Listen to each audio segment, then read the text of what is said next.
Olá pessoal, bem, o nosso conteúdo de hoje está relacionado à direção de arte, mas a direção de arte especificamente hoje em função da produção eletrônica, ou seja, vídeo para TV ou mídias digitais.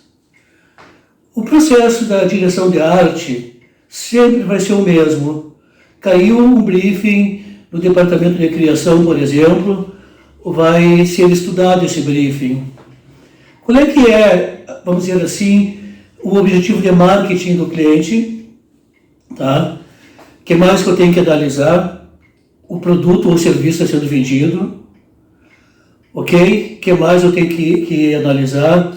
O público-alvo, né? Suas características de consumo em relação àquele produto ou serviço, ajuda muito.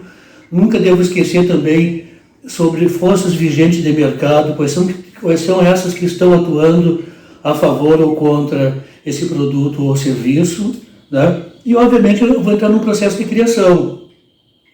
Mas eu penso o seguinte, a partir do momento que eu esteja já analisando, debruçado em cima do briefing, do problema ser resolvido, eu começar a analisar o público-alvo, estudar o público-alvo, já vai começar a instalar em mim algumas, vamos dizer assim, possibilidades já de criação, certo? Eu penso assim, ó, o estudo ele inspira, tá bem?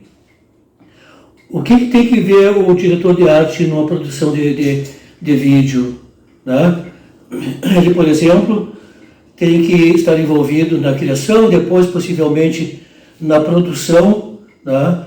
E tem que haver um planejamento nessa produção. Uma vez feito o roteiro, o texto, o roteiro, um storyboard, por exemplo, né?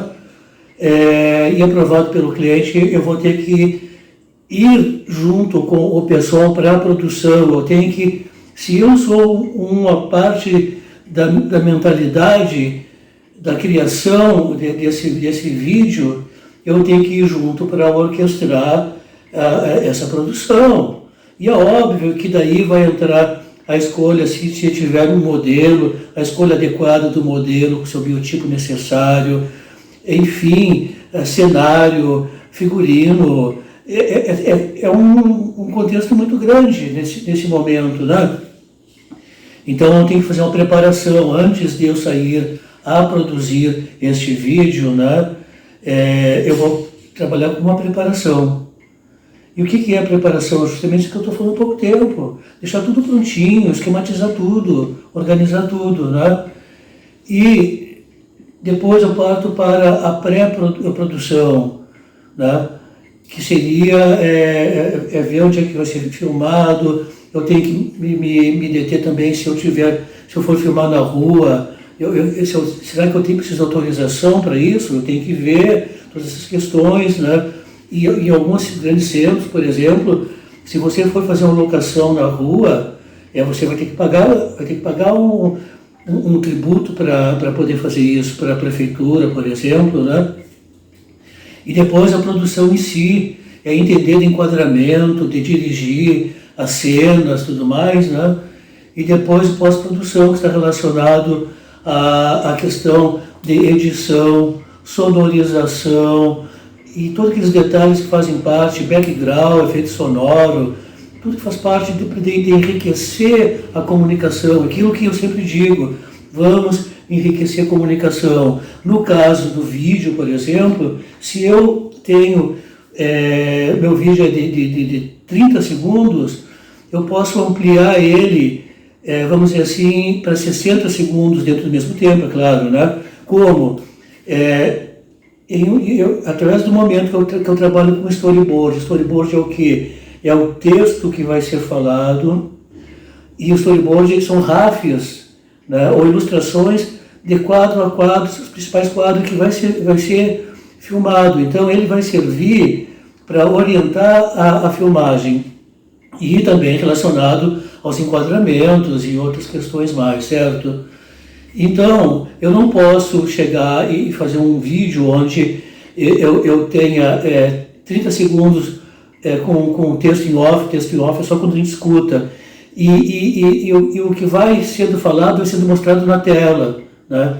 A grosso modo, vamos fazer assim, ó. Vamos imaginar assim, uma maçã, né? Aparece na imagem do vídeo, a maçã. E aí o texto em off diz maçã. Para quê? Né?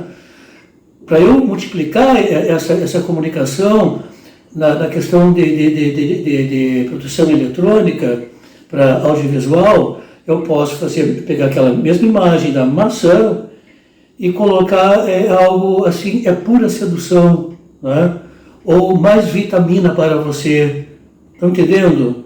A imagem diz uma coisa e o texto fala outra, ampliar. Gente, vamos aproveitar os 30 segundos do cliente, é caro, né? Então, existe bastante procedimentos em relação a isto, né? A produção de audiovisual, e ela se procede da mesma forma, tanto para TV quanto para mídias digitais, tá bom? Então, qual é a participação do diretor de arte nessa questão aí? Ele se envolve desde o início e vai até o fim, né? Ele tem que dirigir, acompanhar, fazer o follow-up das coisas que vão ser utilizadas dentro dessa produção, acompanhar a produção, dirigir, muitas vezes, os próprios atores, né, no sentido de entonação de voz, postura, porque o corpo fala, né? Então, um monte de detalhe que o diretor de arte tem que estar envolvido dentro dessa questão. Tá bem, minha gente? Um pouco parecido lá na questão da produção para spot para rádio, só que agora é mais envolvente, né? É áudio e vídeo. Então, a coisa tem que funcionar da melhor forma possível. Vamos ficar atento a essa questão aí? Valeu!